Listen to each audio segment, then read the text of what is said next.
नमस्कार बच्चों, HS academy में आपका स्वागत है।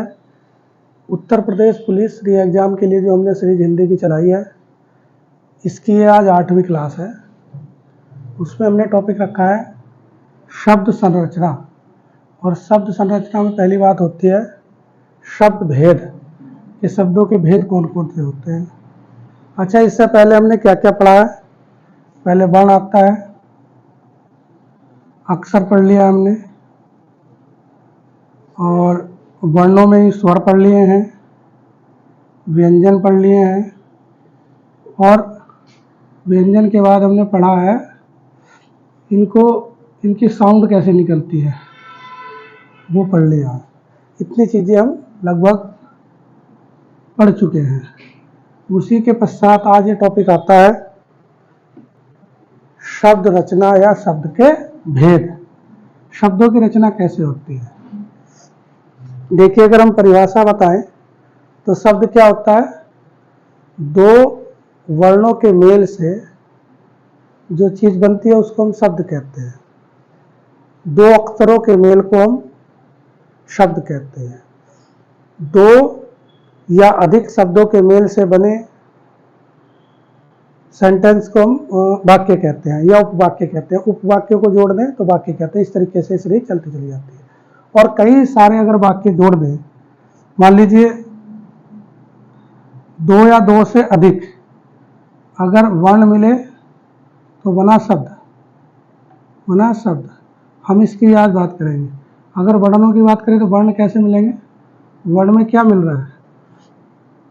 अगर वर्ण में अक्षर में हम बात करें तो वर्ण में क्या मिल रहा है, वर्ण में स्वर प्लस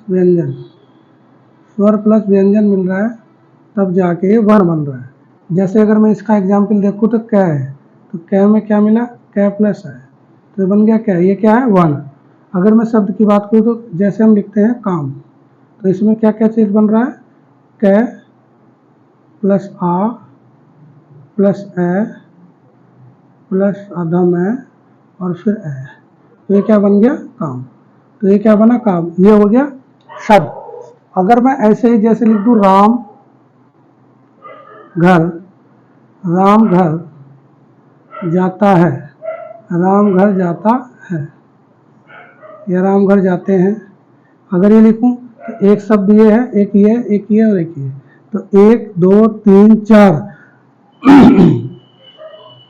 तो 4 शब्दों को मिलाकर के एक क्या बना, एक सेंटेंस बन गया, जिसको हम क्या कहेंगे, वाक्य कहेंगे या उपवाक्य कह सकते हैं।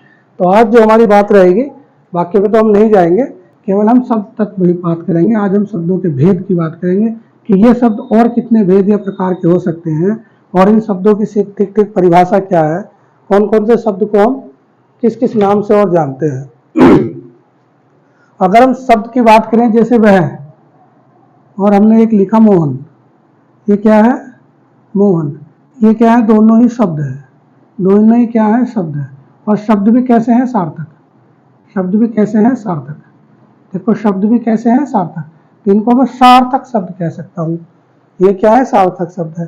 तो शब्द दो प्रकार के होते हैं। शब्द की मैंने परिभाषा बताई, जब दो या दो से अधिक वर्णों के मेल को हम क्या कहते हैं, दो या दो से अधिक शब्दों के मेल को हम, वर्णों के मेल को, या एक परिभाषा और कह सकते हैं, दो या दो से अधिक वर्णों के सार्थक मेल को हम शब्द कहते हैं। कानूनी रूप में ऐसा बन जाएगा, ठीक है, या मानक भाषा में ऐसे कह सकते हैं। दो या दो से अधिक सार्थक, दो या दो से अधिक वर्णों के मेल का जो सार्थक शब्द बनता है उसको हम शब्द कह सकते हैं, या दो या दो से अधिक वर्णों के मेल को हम शब्द कहते हैं। बड़ी सिंपल सी परिभाषा है। परिभाषा मैं इसलिए बता रहा हूँ क्योंकि परिभाषा से बार बार प्रश्न उठते हैं कि शब्द की परिभाषा क्या है, तो तब हम कहेंगे। तो शब्द की परिभाषा के बाद हम आगे चलते हैं शब्द के प्रकार। दो प्रकार से मैंने शब्द के प्रकार लिखे हैं, एक है सार्थक और दूसरा है निरर्थक। तो निरर्थक पे तो हम कोई बात करेंगे नहीं। निरर्थक शब्द वह होता है, जैसे अब मैंने है वह लिख दिया, तो हब वैसे ये भी बन जाएगा क्योंकि इंग्लिश का शब्द हो जाएगा। अभी जैसे हमने लिख दिया लट,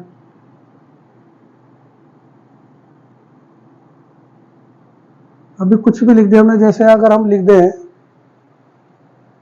सैद, हमने शब्द लिख दिया, ये निरर्थक शब्द हो गया। वैसे ही हम जैसे दिखा रहे हैं, इसमें दिमाग मत लगाना कि क्या लिखा, अनायास भी हमने ऐसे ही लिख दिया कि स और द, तो इसका क्या हो गया शब्द, और शब्द कोई हमारा सार्थक, हालांकि शब्द तो बन गया तो, लेकिन शब्द को हमने कहा कि सार्थक शब्द होना चाहिए जिसका अर्थ हमें समझ, सार्थक का मतलब अर्थ सहित, जिसको हम अर्थ में या जिसको हम जानते हो वो सार्थक चीजें हो, निरर्थक चीजों को हम नहीं रखेंगे। अब इस पर हमारी रिसर्च नहीं है या हम शब्द हम नहीं जानते, तो ये कैसा हो गया निरर्थक। लेकिन इस पर हम बात नहीं करेंगे निरर्थक पे, केवल हम सार्थक पे बात करें। तो सार्थक क्या हो सकता है, जैसे मोहन, जैसे वह या मोहन, ये सार्थक शब्द है। एक रही सार्थक की बात, एक रही निरर्थक। तो निरर्थक को तो हम बस यहीं तक छोड़ देंगे। अगर शब्दों के प्रकार की बात करेगा तो दो प्रकार से कह सकते हैं, शब्दों के भेद निरर्थक और सार्थक, दो भेद हो गए। अब उसके बाद कौन सी बात होगी, तो अब निरर्थक को तो हम हटा ही देते हैं वहां से, इसकी कोई और आवश्यकता नहीं है, निरर्थक तो बस यहीं तक हमारे साथ है। उसके बाद हम बात करें सार्थक शब्दों के प्रकार। सार्थक शब्दों के प्रकार कितने हैं, सार्थक शब्दों को हम तीन प्रकार से बांट सकते हैं। कितने प्रकार से, तीन प्रकार से इसका डिवाइडेशन कर सकते हैं। एक तो प्रयोग या रूप के आधार पर कर सकते हैं, एक प्रयोग या रूप के आधार पर, दूसरा रचना या बनावट के आधार पर, और एक है उत्पत्ति, कैसे कैसे शब्दों की उत्पत्ति होती है उस आधार पर, या रचना कैसे कैसे हुई है उस आधार पर, या प्रयोग हमने जो करे हैं उनके रूप जो देखे हैं किस किस रूप से हैं, तो या तो हम रूप को कह सकते हैं या प्रयोग को। तो एक आधार तो हो गया ये, दो प्रकार के प्रयोग के आधार पे है, तीन प्रकार के रचना के आधार पे है, और चार प्रकार के उत्पत्ति के। मैंने क्रम से लिखे हैं 2, 3, 4। अगर आपको प्रयोग, रचना और उत्पत्ति याद रह गया तो प्रकार में आप कभी नहीं घबराएंगे, डरेंगे नहीं। और इससे पहले हमने क्या बताया, शब्दों के भेद कितने बताए, सार्थक निरर्थक 2, सार्थक के भेद 3। तीन कौन कौन से आधार पर, प्रयोग के आधार पर, रचना के आधार पर, उत्पत्ति के आधार पर। इसको मैं मिटा देता हूं क्योंकि 3 मैंने लिखे थे प्रयोग के। इसके सार्थक शब्दों के कितने और प्रकार से बांट सकते हैं, उत्पत्ति के आधार पर, रचना के आधार पर, बनावट के। तो हम ध्यान ये रखेंगे, प्रयोग के आधार पर 2, रचना या बनावट के आधार पर 3, उत्पत्ति के आधार पर 4। अब देखें, अगर हम पर्टिकुलर एक एक के आधार पर चले, यानी प्रयोग के या रूप के आधार पर मैं चलूं, तो प्रयोग और रूप के आधार पर मैंने दो भागों में हमने इसे बांटा है। किताबों में जो मिलता है मानक भाषाओं में दो प्रकार से। एक प्रकार कौन सा है, विकारी। एक प्रकार कौन सा है, विकारी। एक है विकारी और दूसरा है अविकारी। दूसरा क्या है, अविकारी। देखो विकारी हुआ जैसे जिनमें लिंग वचन के आधार पर शब्दों को चेंज कर सकते हैं। जैसे, अच्छा विकारी और विकारी को समझ लें एक सेकंड के लिए, बस फिर आपको आसान हो जाएगा। अविकारी बस इतना ही लिख रहा हूं मैं। जैसे अभी मैं कहता हूं, एक शब्द लिखा हमने राम, एक शब्द मैं लिख रहा हूं जाता, मैंने जाता लिखा। जैसे राम घर जाता है, तो अब मैं सीता को लिखूं तो सीता कैसे होगा, सीता घर जाती है। तो ये शब्दों के बदल गए। इसके आधार पर दूसरा और देख लें, जैसे किताब है, किताब, तो मैं किताब को वचन के आधार पर बदल सकता हूँ या नहीं, तो बदल सकते हैं हम, क्या, किताबें। क्या कर सकते हैं, इसका बहुवचन बना सकते हैं, किताबें। तो ये तो वो हो गया जिनमें विकार कर सकते हैं हम, विकार माने कमी, जिसको हम इधर आधर कर सकते हैं, यानी वो बदल सकते हैं, ऐसा कह सकते हैं। तो विकार की परिभाषा क्या होगी, वे शब्द जो रचना, लिंग या वचन के आधार पर बदले जा सकते हैं। वो रचना के आधार पर, प्रयोग के आधार पर, लिंग के आधार पर, वचन के आधार पर बदले जा सकते हैं, लेकिन यह समय के अनुसार बदल सकते हैं। लेकिन ठीक अविकारी क्या है, ये बदलते ही नहीं है। अविकारी जो नहीं बदलते, जैसे अगर मैं कहूं राम घर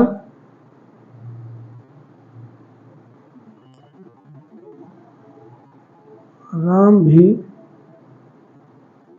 घर पर हैं, राम भी घर पर है, ये शब्द है भी, तो ना तो ये लिंग के आधार पर बदलेगा। अभी जैसे मैंने कहा सीता भी घर है, तो ना तो सीता के आधार पर, यानी अगर हमने बदला सीता, अगर मैं सीता भी घर पर है, ये सेंटेंस ऐसे लिख दिया, सीता भी घर पे है, लेकिन ये क्या हुआ, भी बदल नहीं रहा। क्यों नहीं बदल रहा, कारण इसका यही है कि विकारी शब्द होता वो बदल जाता, लेकिन ये विकारी नहीं, घर बदल जाएगा।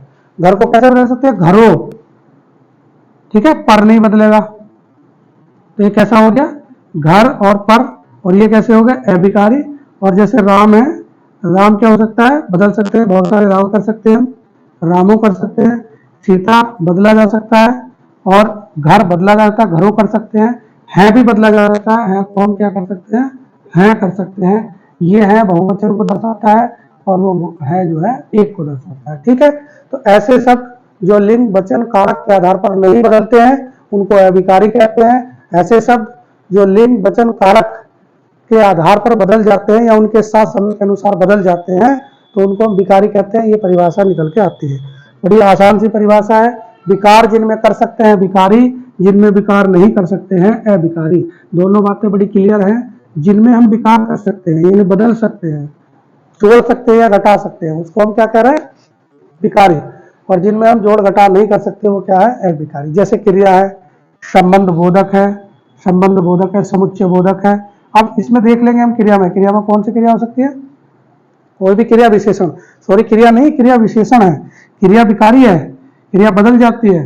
जैसे जाता की जगह जाति हो जाता है, जाते हो जाता है, तो क्रिया बदली जा सकती है, लेकिन क्रिया विशेषण नहीं बदलेगा। ठीक, कहीं ध्यान रखेंगे विशेषण बदल जाए। अब मैं ये बताना चाह रहा हूँ कि जैसे संज्ञा है बदल जाती है, किसी का नाम भी हम बदल सकते हैं। जैसे किताब एक संज्ञा है, तो हम इसको क्या कर सकते हैं, किताबें कर सकते हैं। जैसे वह एक क्या है, सर्वनाम है, बदल जाएगा। वह को हम क्या कर सकते हैं, वही, ऐसे करके कर सकते हैं, बदल जाएगा। यानी कि वहां भी या वहां कर सकते हैं, या वहां कर ले हम, तो ये बदल गया, समय के अनुसार बदलता जाता है। तो सर्व विकारी शब्द वे हैं जो इसकी सीरीज में लिखे, अविकारी वे हैं जिसके सीरीज में लिखे। वैसे हम इनको अलग अलग पढ़ाएंगे, लेकिन फिर भी हम क्या करें, यहां मोटा मोटा समझ लें। संज्ञा किसी वस्तु, प्राणी अथवा भाव के नाम को हम क्या कहते हैं, संज्ञा कहते हैं। आप बचपन से पढ़ते चले आ रहे हैं। सर्वनाम भी जो संज्ञा के स्थान पर प्रयोग होते हैं, सर्वनाम शब्द। और क्रिया वे जिनसे किसी काम का होना या ना होना पता चले, क्रिया होती है। और विशेषण जिनसे कोई किसी का गुण या दोष का पता चले, विशेषण। ये छोटी सी परिभाषा है। अब आगे जाके हम अलग अलग इनके टॉपिक को पढ़ेंगे, जैसे संज्ञा को अलग, सर्वनाम को अलग, क्रिया को अलग, विशेषण को अलग। लेकिन यहाँ एक मोटा मोटा ओवरव्यू समझ ले कि विकारी शब्द वो होते हैं जो संज्ञा शब्द होंगे, जो सर्वनाम शब्द होंगे, जो क्रिया शब्द होंगे, जो विशेषण शब्द होंगे। लेकिन ठीक इसके आगे जाए, विकारी वे शब्द होते हैं जो क्रिया विशेषण होते हैं, जो संबंध बोधक होते हैं, जैसे जो, सो, जैसे समुच्चय बोधक होते हैं, या विस्मयादि बोधक, अरे, हो, ये शब्द आ जाए। क्रिया विशेषण जो क्रिया की विशेषता, जैसे क्रिया क्या होती है, जाना या जाता। और अगर मैं कह दूं तेज, तो क्या हो गया, तेज। और तेज के आगे भी लगा दिया बहुत। तो ये जो शब्द है, जैसे तेज है या बहुत है, ये क्या है, ये क्रिया की विशेषता बता रहा है। तो इसको हम क्या कहेंगे, क्रिया के विशेषण। तो ये देखिए खैर प्री विशेषण हो जाएगा, लेकिन फिर भी आप समझ ले ये विशेषण है तेज। जैसे राम तेज दौड़ते हैं, सीता तेज दौड़ती है। तेज शब्द को हम नहीं बदल सकते, इसलिए विकारी है। मैं बस केवल ये बताना चाह रहा क्रिया विशेषण क्या है। अगर आप सही से समझ रहे हैं मेरी क्लास को और एकाग्रचित होकर बात को सुन रहे हैं, तो आपको समझ आएगा मैं क्या समझाना चाह रहा हूँ। क्रिया की परिभाषा, सर्वनाम की, क्रिया, विशेषण और संज्ञा, ये हम पढ़ा चुके हैं। और ये देखें, संज्ञा, क्रिया, विशेषण। क्रिया विशेषण को मैंने बताया जो क्रिया की विशेषता बताए, जैसे जाने की विशेषता क्रिया बताता है, तेज। ठीक, संबंध बोधक, बोधक क्या होता है, संबंध बोधक, जैसे सो, जो, ये क्या होता है, संबंध बोधक। समुच्चय बोधक कौन से होंगे, समुच्चय बोधक वो होंगे जो समुच्चय को संबोधन कर रहे होंगे। विस्मयादि बोधक होंगे, जैसे अरे, हो, हुर्रा, उल्लास, इस तरीके की बात करेंगे तो संबंध बोधक हो जाएंगे। तो क्या आप इतनी बात समझ पाए हैं कि प्रयोग या बनावट के आधार पर दो प्रकार होते हैं, विकारी और अविकारी। अब मैं इसको मिटान देता हूं और आगे चलते हैं। यानी कि क्रिया के आधार पर क्या हो गया, विकारी और अविकारी। ठीक, अब आगे हम चलते हैं, थोड़ी भीड़ कम हो जाएगी यहाँ पे। हमारे ब्लैक बोर्ड पे, व्हाइट बोर्ड पे इतनी जगह नहीं है। रचना के आधार पर तीन, रचना के आधार पर तीन कौन कौन से हैं, रूढ़, यौगिक और योग रूढ़। देखो रूढ़ क्या होता है, जो पुरानी चीजें हैं, जो मेन होता है शब्द, उसको कहते हैं रूढ़ या मूल शब्द भी कहते हैं।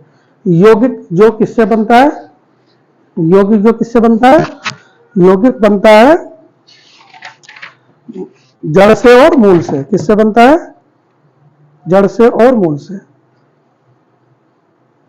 जैसे अगर मैं कहूं, अगर हम रूट को कहें तो ये क्या है, रूट को कहे तो हम कह सकते हैं विद्यार्थी या बालक कह देंगे, हम कहेंगे बालक, या आज कह लें या कल कह लें। ये क्या कल, जैसे कल शब्द है, ये क्या है, रूढ़ है, ये बदल नहीं सकता है और मूल रूप यही है इसका।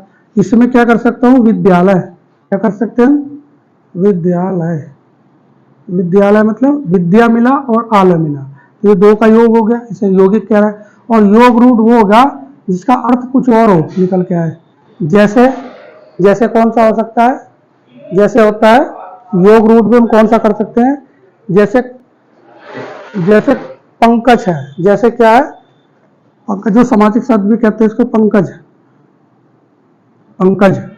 ये पंकज जो शब्द है ये क्या है, योग रूढ़ है। कैसे योग रूढ़ है समझे, हमने कहा तो पंकज है लेकिन इसका अर्थ होता है कमल। क्या मतलब है इसका, कमल, यानी कमल का है पर्यायवाची है। तो हम कमल कैसे, जैसे चतुर्भुज या त्रिलोचन, जैसे हम त्रिलोचन कहा तो त्रिलोचन कहने के अर्थ हम हमारा क्या है कि हम शिव शंकर जी को या महादेव को बताना चाह रहे हैं या महादेव की हम बात कर रहे हैं, ठीक है। या चतुर्भुज कह दिया, या चंद्रान, या चतुर्भुज कह दिया जिनकी चार भुजाएं होती है, पीताम्बर कहा। तो ऐसे सब जिनका सब तो कुछ और लिख रहा है लेकिन अर्थ कहीं और चला जाता है, वो क्या होता है, योग रूढ़। फिर दोबारा से समझ ले, इसकी परिभाषा आएगा टॉपिक आगे भी, इसको यहीं समाप्त कर देते हैं। रूढ़ का मतलब वे शब्द जो बदल नहीं सकते, जैसे कल, आज, विद्या, ये बदल नहीं सकते, वो वही है। लेकिन विद्या में अगर आले जोड़ दे तो विद्यालय हो गया। तो जिसमें दो शब्द तुम्हें दिख रहा होगा, जैसे अभी हमने देखना विद्यालय, हमने देख लिया था विद्यालय, तो इसमें विद्या प्लस आलय जुड़ गया। इसमें क्या जुड़ा है, विद्या प्लस आलय जुड़ चुका है। तो जब ये जुड़ा तो फिर क्या बना, विद्यालय। ये विद्यालय जो जुड़ा है ये यौगिक है, ये क्या है, यौगिक शब्द है। और योग रूढ़ कौन सा होगा, जैसे पंकज है, जैसे चतुरानन है, चतुर्भुज है, या पीताम्बर है, इस तरीके के शब्द जिनको हम समासिक शब्द भी कहते हैं, समास की तरह चलते हैं, तो हम क्या कह सकते हैं, इसको योग रूढ़ कहते हैं। तो रूढ़ समझ गए, यौगिक समझ गए और योग रूढ़ समझ गए। ये क्या है, रचना के आधार पर तीन प्रकार थे, यौगिक, सॉरी रूढ़, यौगिक और योग रूढ़, ठीक है।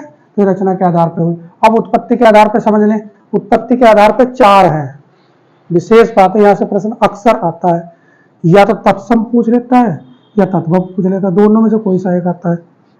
अच्छा, इसमें चार है और चारों के चारों बड़े महत्वपूर्ण हैं, समझिए।